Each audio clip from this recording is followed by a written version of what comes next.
Good evening, everyone. Thank you for attending the first Keystone Sports presentation. And also thank you to Dima and Thomas of Tennis Europe for allowing us to present. My name is Sarah Borwell.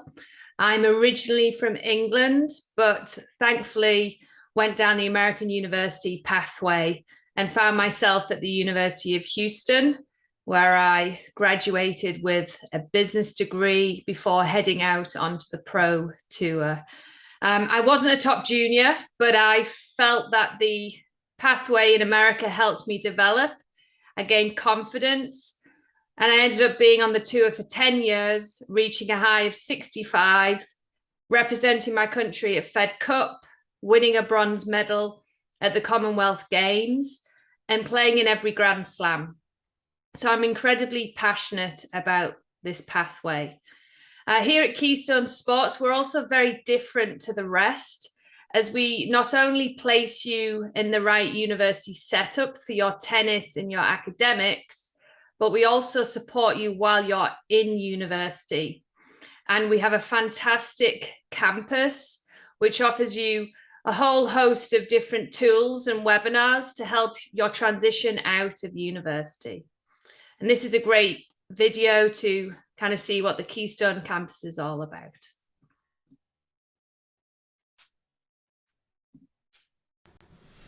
Keystone Sports helps thousands of student athletes from all over the world to find their dream university each year, combining sport and education. Our job is so much more than just finding the ideal university. So we introduce to you Keystone Campus. Our market-leading platform not only guides you through our process of finding your ideal school, but we provide critical resources attained over 20+ years experience in this industry. There's great advice and tools for any stage of your journey. Whether you're just exploring the idea of becoming a college athlete and want to learn how it works, or an active student athlete, or a graduate seeking pathways forward in education or finding a job. Keystone Campus consists of a highly specialized community. Prospective, current, and former student athletes, parents, coaches, and relevant professionals. At Keystone Sports, we recognize our role is more than just sending students to compete and study, and that every individual has different needs and goals. We will provide regular key updates and be a pillar of actual tangible support that's unrivaled in this industry. All of this at your fingertips. Student athletes, graduates, and their parents can tap into these resources 24/7 to engage with our team and community. Nothing gives our team more joy than guiding student athletes through their journey to graduate, to land dream jobs, turning pro in their sport, or moving on to further educational opportunities. Our campus facilitates this. We actively collaborate with universities, companies, and brands all around the world to find you the best opportunities and future careers. Be part of this industry's largest and most experienced international recruiting network. Join Keystone Campus now. So we're really excited about that and everything we can help you with, whether it's going pro or finding the right career for you post-graduation. Now, a lot of you are at the start of your tennis kind of pathway, and you might be only 12 years old thinking, okay, these are my goals. How am I going to achieve them? The big thing is to remember is there's lots of different pathways, and you have to make sure that you're on the right one for your own development in both your academics and for your tennis. So if you are wanting to go pro at 18, that's great. But I'm sure you've sat down with your family and spoken about the financial implications. Are you physically, mentally, emotionally ready? Maybe you don't want to go to university at all, but staying in the tennis industry is something that you're really excited about. You're passionate about being a coach, running your own academy, maybe working for Tennis Europe.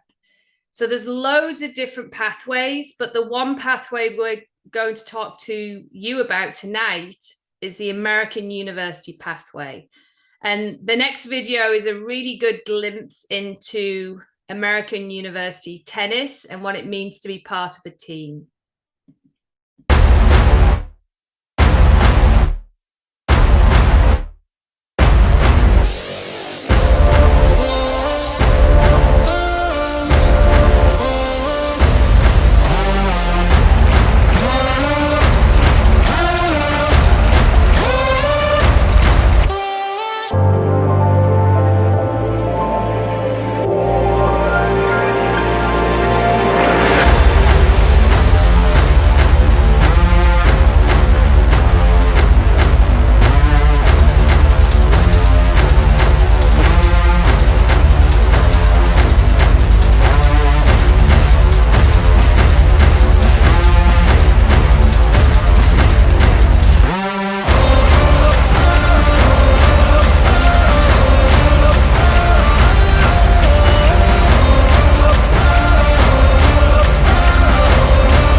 It's so great to see. There were so many divisions there, different levels, but everyone was excited, enjoying being on a team. So the first thing to kind of understand about America is that it's a 4-year degree course. So you have 4 years to complete the degree. Now, if you're going in at 18 and you have no idea what degree you want to do, then the beauty of American university is that you can actually go there, and that first year you're going to be doing a bunch of course subjects. So you might do an intro to marketing, an intro to political science, an intro to psychology. And you might stumble across a class like marketing and you think, this is perfect for me. This is exactly what I want to do. And then you start your degree. So it's a really great way, kind of, not to make these life-changing decisions really early on. And you can see exactly what you're best at and what you enjoy. With over 4,000 universities in America, it's important to get the right fit for you from an academic level, make sure it's challenging enough. And also from a tennis level, you want to make sure that you're on the right tennis team, you have the right coach. And that is generally where myself and the other Keystone sports recruiters come in. We tailor your needs to what's available out there. And if your needs are top academic, the great thing again about America is that we have a lot of different opportunities. And if we use the US News academic rankings, within the top 200 global rankings, 60 of them are from American universities, which is exceptional. So there's a lot to choose from at any level. Just like this presentation, we have lots of different nationalities in America. So you'll actually be challenged to try and find your team while competing against 100 different nationalities. That's how many we currently have in America. So it's a really great way to not only meet new people, maybe visit new cultures, new countries, but you're just going to be on a team with so many different kind of personalities and attitudes, which again is going to develop you on and off the court. Great number there. We actually have more women over in American university for scholarships. Usually this number is the other way around, where far more boys play in tournaments, but there are a lot of opportunities for girls out here. So it's really important that you keep playing, you compete on a regular basis, you get good grades, because the scholarship opportunities out here are a lot different to anywhere else in the world. And the loan, obviously there's different financial implications for you as a student athlete, depending on your level. And you can often not use your student loan from your country. So if I have a British player wanting to come to the United States, they cannot use their British government student loan out here. They can only use it in the UK. So that's something to factor in when thinking about this pathway. Okay, so you're not just going in as a student, you're going in as a student athlete. So the scholarship opportunities, what do they all entail? Again, it's a 4-year degree course, but if your goal is to go pro, and like Cameron Norrie, you felt you were ready after 3 years, you can always leave. The contracts generally are a year long. Some of them are 4 years long now, but you can leave at any time as long as you communicate this to your coach. So don't feel that if you're going there at 18, but your main goal is the tour, don't feel like you're stuck there for 4 years. However, ideally, you stay there 4 years and you really develop and you graduate and then transfer out. Scholarships are worth about $45,000 to $85,000 a year. And this is based on the tuition and then all the equipment and all the travel costs that you will incur. So it's a huge amount of money that student athletes are receiving. And if you think about how much you spend if you're going pro on the tour, it's probably a similar amount. So again, it's a good pathway to really consider if tennis is your end goal. Now, scholarships are offered based on tennis level.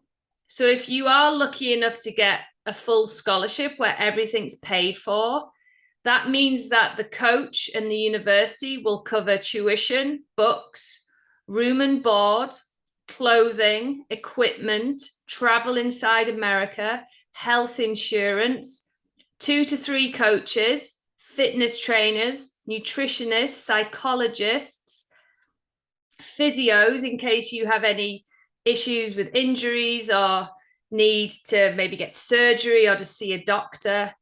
So everything is covered within that scholarship.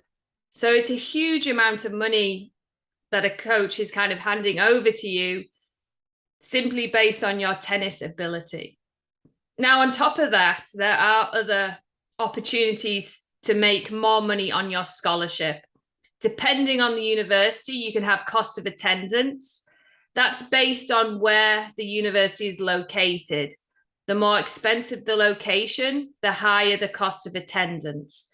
But generally, on top of your scholarship, cost of attendance is about $6,000 per year. There is also a new academic aid coming in now called the Alston Academic. And basically, a university will track if you're on track with your graduation.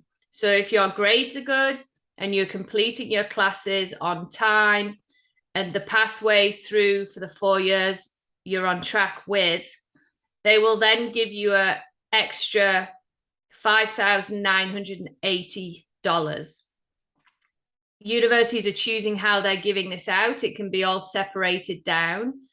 But again, it's another wonderful opportunity where if you're working hard, you're doing well in your classes, this is another large amount of money that they're going to put onto that scholarship offer. A new rule now is the name, image, likeness, the NIL. It's still kind of in its early stages, but it basically allows student athletes to make money off their name and their image. So if a local company sees you as one of the best tennis players in the area and want you to represent their brand, you might have to put things on social media and then they will pay you for that. So again, this is all evolving, but it's another great way for you as a student athlete to make more money on top of your scholarship. So the equipment, a lot of equipment drops happen mid-August, mid-September, depending on what school you're at. This is obviously Oregon, where they've had an equipment drop. Loads of tennis shoes, running shoes, training clothing, match kit, bags, tennis rackets, hats. There's everything you can imagine you're going to get. The better the school, the bigger the budget, the bigger the equipment drop. But again, no matter where you go, you're going to get clothing, match kit, so that you're not having to bring yours over from your home country. So work hard, compete on a regular basis, play as many Tennis Europe tournaments as you can. That'll improve your profile, improve your ranking. It will improve the chances of heading to a team like Oregon. Traveling around in style. I have 2 players here, Chris Edge in the middle and on the far right, Seb Ray, who's the assistant coach. They're all at Middle Tennessee. If they can't find a direct flight and maybe they need to get to a match on time, but it's too difficult going commercial, they will fly on their university's private jet, which is amazing. I've had a relatively glam tennis career with playing all the slams, but I've never been on a private jet. And I have quite a few of my British tennis players who are going on a private jet on a regular basis, which I think is pretty awesome. So this is another kind of example of what to expect when you're out here in America on a tennis team. And another one, you might actually have to drive long distances. Sometimes it's just not possible to fly. But if you have to go anywhere, you might jump onto the university bus, lounge, beds, kitchen, TVs, Wi-Fi, everything you need to arrive in style, well rested and ready for the match. So again, it's just another glamorous option for all of you who are thinking about America and wondering, well, what's it all about? Here you can arrive like Lady Gaga, David Beckham, and be ready for the university challenge you have ahead. All right, so the big thing about America, generally each university is split into 2 semesters. Some of them are slightly different, but the majority will have a fall season, which is August to December, and then a spring, which is January to May. Ideally, you want to get it there in the fall. It's a huge transition. Might be the first time you're away from home, could be the first time you've had a different coach. You're going to be going into a team which already has other players on it. You might enter in with another freshman, so another first year student who comes in with you. So it can be quite overwhelming. And it's nice to use that fall season just to get to grips with it. A new environment, a new culture, a new kind of intensity and work ethic. So heading there in August, if you can, would be ideal. You're going to do a lot of fitness in the fall. It's the time of year when you'll hit a lot of balls. You might be on the track, in the weights room, running stadiums where you have to run the stairs, in the swimming pool. The fitness trainers are going to do everything they possibly can to make sure that you're ready for the spring, when there's a lot more traveling and a lot more matches and not as much time to kind of have a block of technical block or a strength and endurance block. All of that is done in the fall. In the fall, also, you can compete, but it's not as a dual match setup. You might have 3 to 4 tournaments as a team where you travel with the team, your coach is on court with you, you wear the team logo, but it's a tournament like you're used to now. It's just a bracket. You win, you move forward, you lose, you move back. You get about 1 to 2 singles matches a day with the doubles, and you do this for 2 days. So it's an important time to kind of go, because if you lose in that tournament, it doesn't affect the team standing in any way. It's just a great way to get to grips with feeling anxious, wanting to show the coach how good you are, and maybe just having a few butterflies those first few tournaments. The spring season is amazing and it will go by in a flash. This is where you might play 25 to 30 dual matches, depending on how well the team does. If you make nationals at the end of the year with your team as an individual, you could be there until mid-May. So there's a lot of tennis in this part of the season and a lot of travel. So you have to be very good with your time management, because you're not only there to win tennis matches, but you're there to be a good student and get good grades.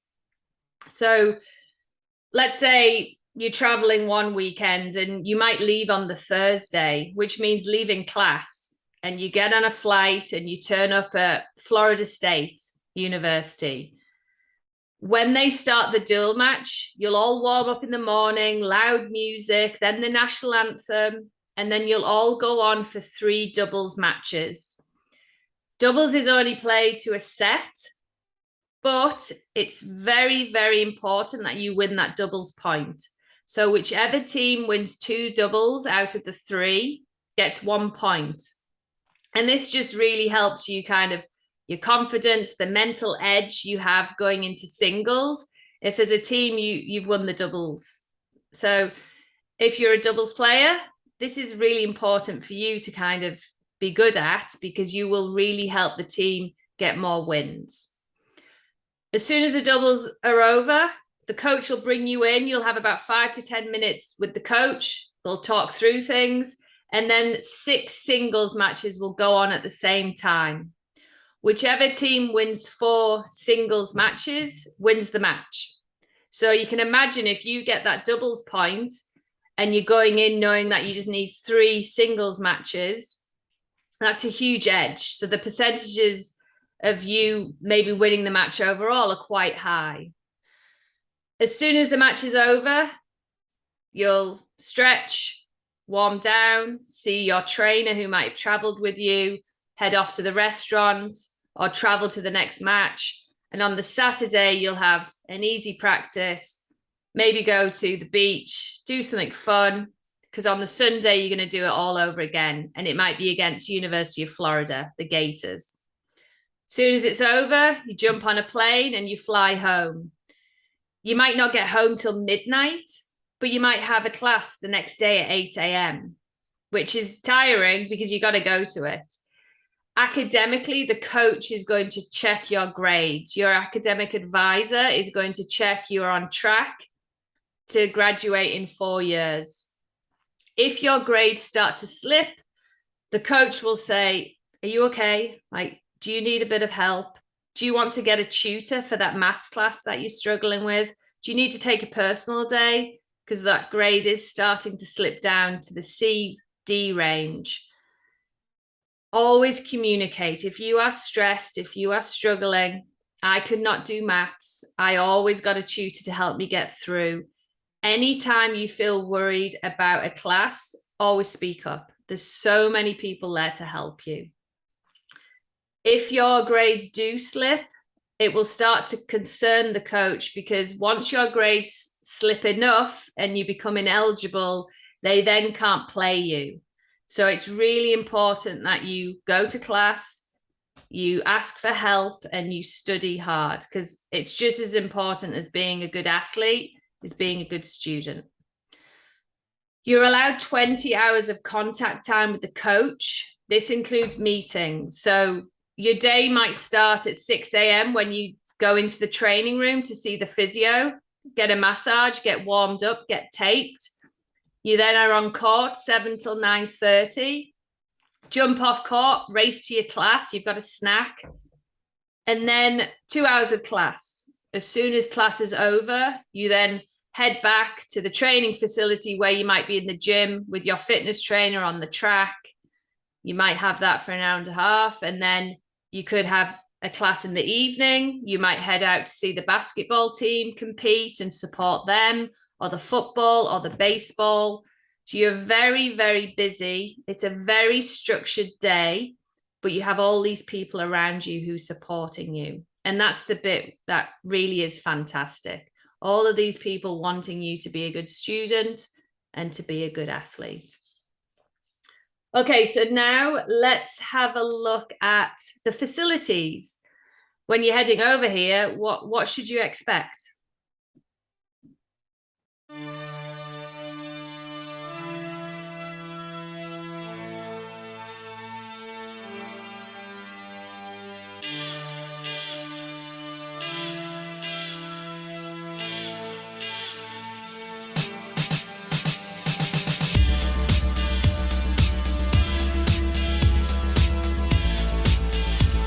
One of the great things about our facility is all the amenities that we have, from a state-of-the-art locker room where our players can have a lounge area to do homework, to be able to eat meals together, to be able to study and do the things they need, as well as to be able to review some of the match analysis that we're able to give them, and also just an opportunity to be able to come and hang out between practices and matches in their everyday life, to be able to be together in a facility and in a locker room that gives them all the luxuries that they would want to have.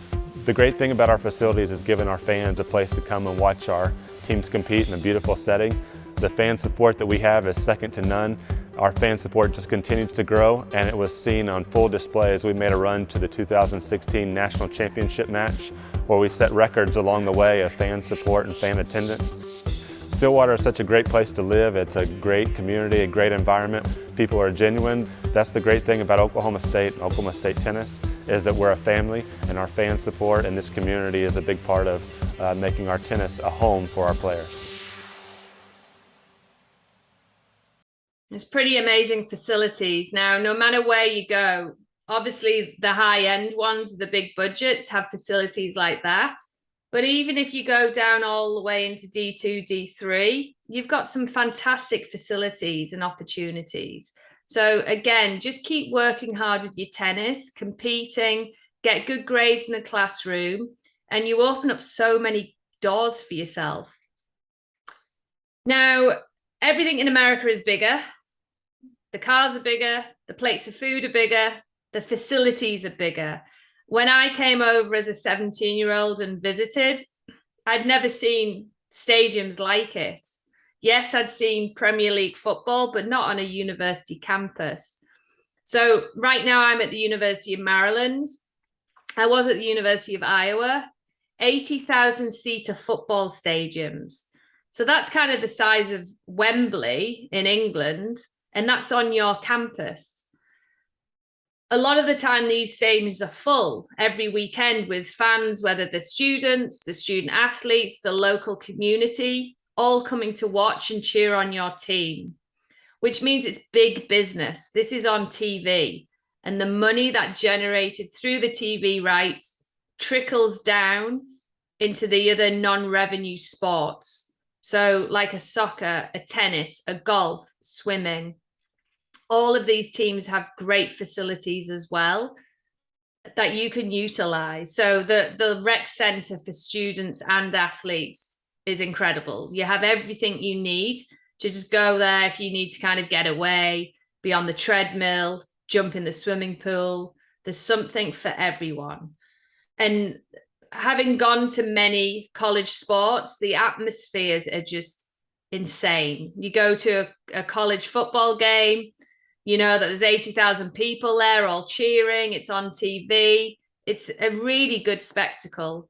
Basketball, again, the arenas are always full. It's just a really fun way to enjoy your college career. Every team has a physio. So you will be expected to go in to see the physio before and after every practice, and then before and after every match.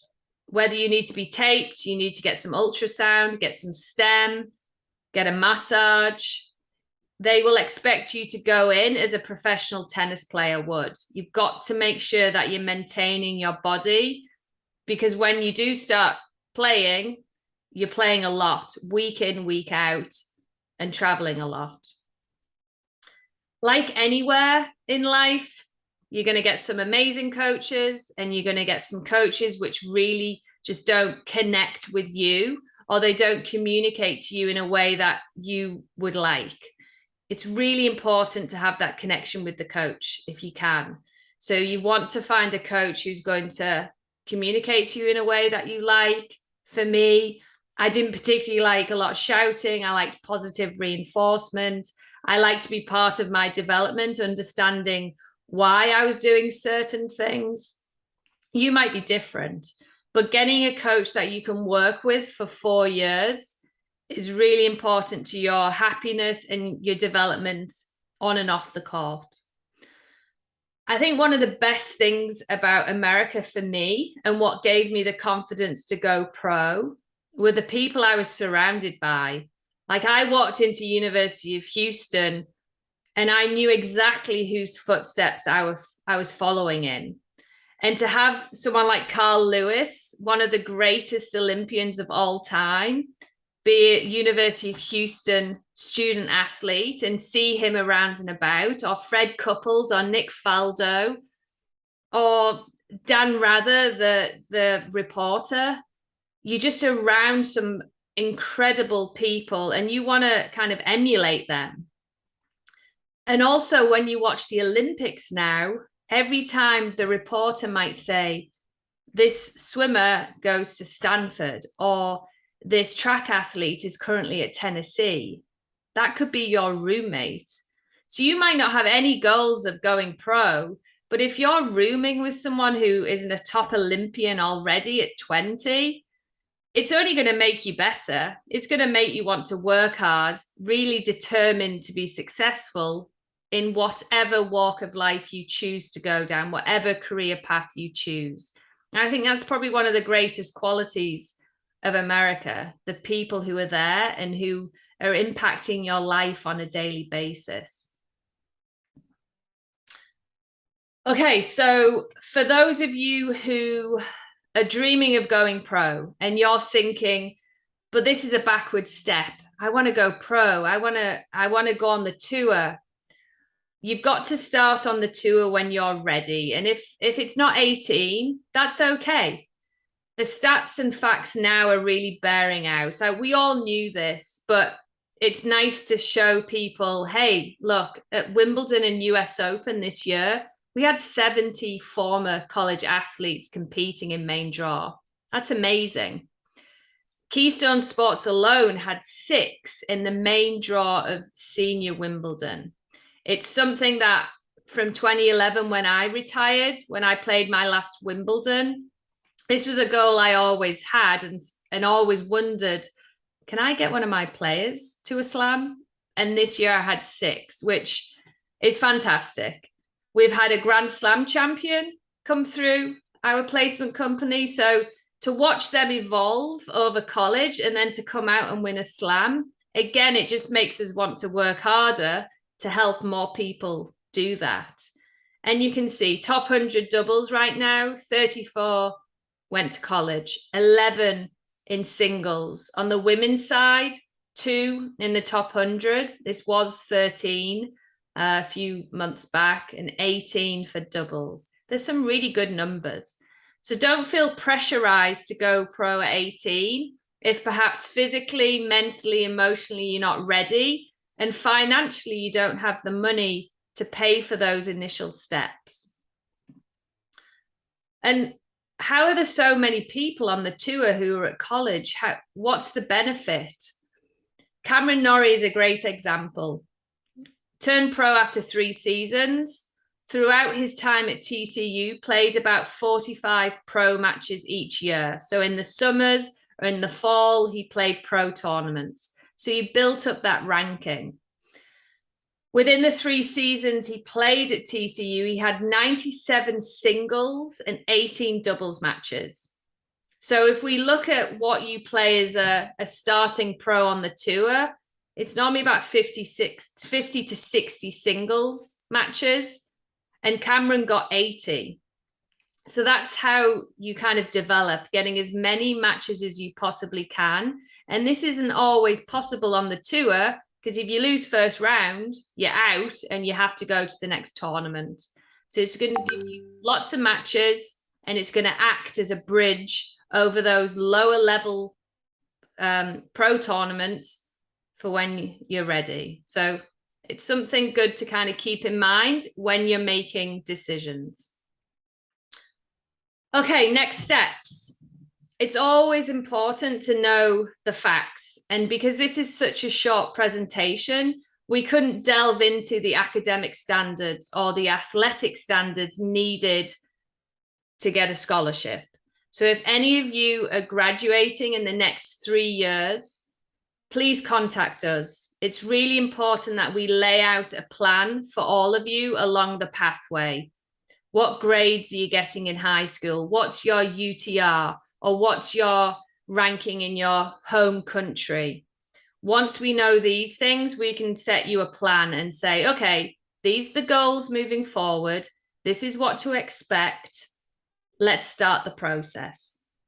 So if anyone is thinking, this sounds amazing, I really want to look into it, please contact us.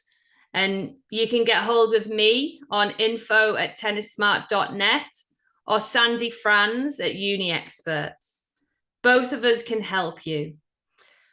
Some great websites to use. itatennis.com is the kind of the governing body which oversees all the tennis. They have some really good blogs. They have all the rankings. They have really good interviews. It's worthwhile looking at that website. Keystone Campus is obviously our website moving forward, which we'd love to invite all of you on.